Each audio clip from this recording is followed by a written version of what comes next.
পরিস্থিতি এখন এমন এক পর্যায়ে পৌঁছেছে যেখানে ইসরায়েলের জন্য এটি আর কেবল একটি নিরাপত্তা সংকট নয়, এটি সরাসরি বাঁচা মরার প্রশ্ন। দ্বিতীয় বিশ্বযুদ্ধের পর থেকে আজ পর্যন্ত ইসরায়েল কখনোই এত বড় অস্তিত্বগত সংকটের মুখোমুখি হয়নি যতটা তারা করছে এই মুহূর্তে। কারণ এইবার হুমকিটা একটু ভিন্ন।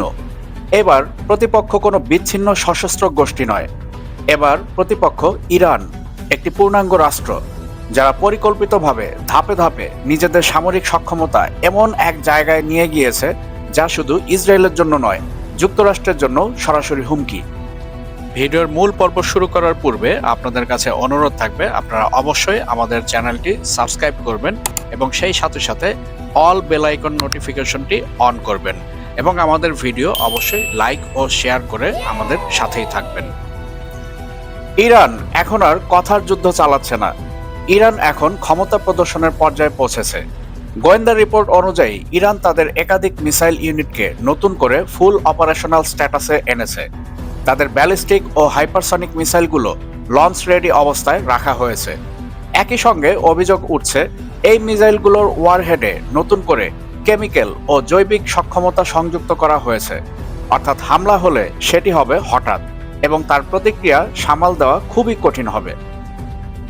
ইসরায়েল খুব ভালো করেই জানে এই সংঘাতে যে পক্ষ আগে আঘাত করতে পারবে, সামরিক ও মনস্তাত্ত্বিক উভয় দিক থেকেই সেই পক্ষই এগিয়ে থাকবে। আর দেরি করলে কি হতে পারে তার উদাহরণ ইসরায়েল অতীতে দেখেছে। এই কারণেই ইসরায়েলের প্রধানমন্ত্রী বেনিয়ামিন নেতানিয়াহু জরুরি ভিত্তিতে যুক্তরাষ্ট্রের সাবেক ও বর্তমান ক্ষমতা কেন্দ্রের সঙ্গে যোগাযোগ বাড়ান। একই ধারাবাহিকতায় নেতানিয়াহু সরাসরি বৈঠকে বসেন ডোনাল্ড ট্রাম্পের সঙ্গে। এই বৈঠকটি কোনো আনুষ্ঠানিক কূটনৈতিক সফর ছিল না, এটি অনুষ্ঠিত হয় যুক্তরাষ্ট্রের ফ্লোরিডায় এবং এটি ছিল পুরোপুরি যুদ্ধকেন্দ্রিক বৈঠক। এই বৈঠকে নেতানিয়াহু ইসরায়েলের সামরিক বাহিনী, গোয়েন্দা সংস্থা এবং প্রতিরক্ষা বিশেষজ্ঞদের সংগৃহীত তথ্য ও বিশ্লেষণ তুলে ধরেন এবং এখানেই তিনি ট্রাম্পের সামনে 5টি মূল পয়েন্ট উপস্থাপন করেন। প্রথমত, ইরান খুব শীঘ্রই নতুন প্রজন্মের হাইপারসনিক ব্যালিস্টিক মিসাইল পরীক্ষা করতে যাচ্ছে। দ্বিতীয়ত, এই মিসাইলগুলোর পাল্লা এমন যা সরাসরি যুক্তরাষ্ট্রের ভূখণ্ড পর্যন্ত পৌঁছাতে সক্ষম। তৃতীয়ত, ইরানের সঙ্গে কূটনৈতিক সব আলোচনার পথ কার্যত বন্ধ। জাতিসংঘ, ইউরোপীয় ইউনিয়ন এমনকি আন্তর্জাতিক পরমাণু সংস্থাও ইরানে প্রবেশ করতে পারছে না। চতুর্থত, গোয়েন্দা রিপোর্ট অনুযায়ী ইরান ব্যাপক পরিসরে পরমাণু অস্ত্র তৈরির প্রস্তুতি নিচ্ছে এবং নিজেকে আনুষ্ঠানিকভাবে পারমাণবিক শক্তিধর দেশ হিসেবে ঘোষণা দেওয়ার পথেও রয়েছে।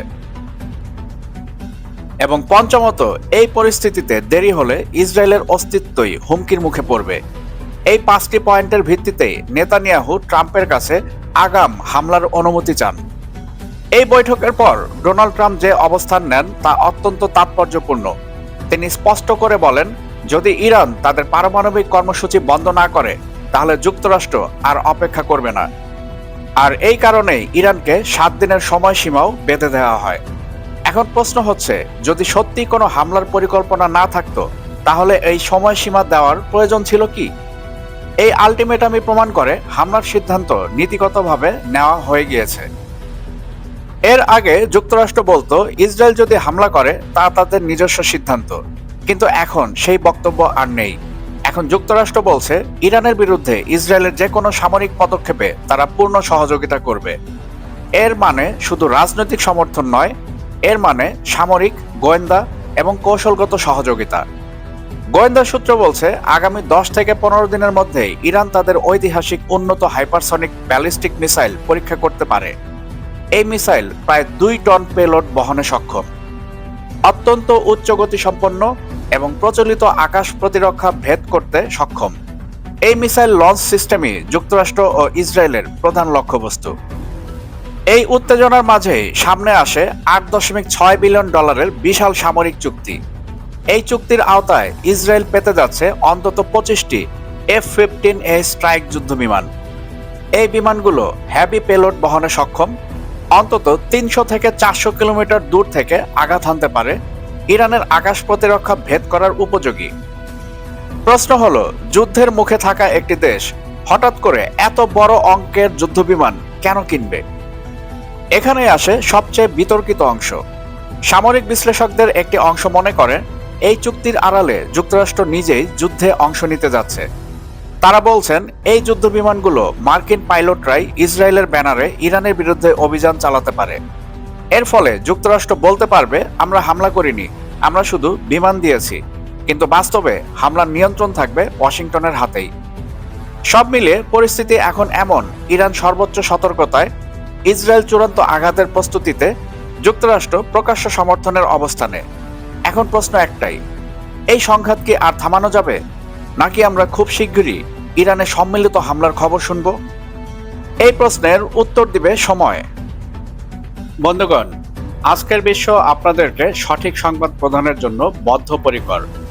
তাই আমাদের ইউটিউব চ্যানেলের পাশাপাশি আজকের বিশ্ব .প্রেস এর যাত্রা শুরু হয়েছে, যেখানে আপনারা এক পাতাতেই পেয়ে যাবেন আন্তর্জাতিক সব গুরুত্বপূর্ণ খবর এবং সেই সাথে সাথে রাষ্ট্রীয় খবরগুলো। এবং এর পাশাপাশি অনুরোধ থাকবে আমাদের ফেসবুক পেজও আপনারা অবশ্যই ফলো করবেন, যাতে করে নিত্য নৈমিত্তিক সব ধরনের আপডেট আপনারা সহসাই পেতে পারেন।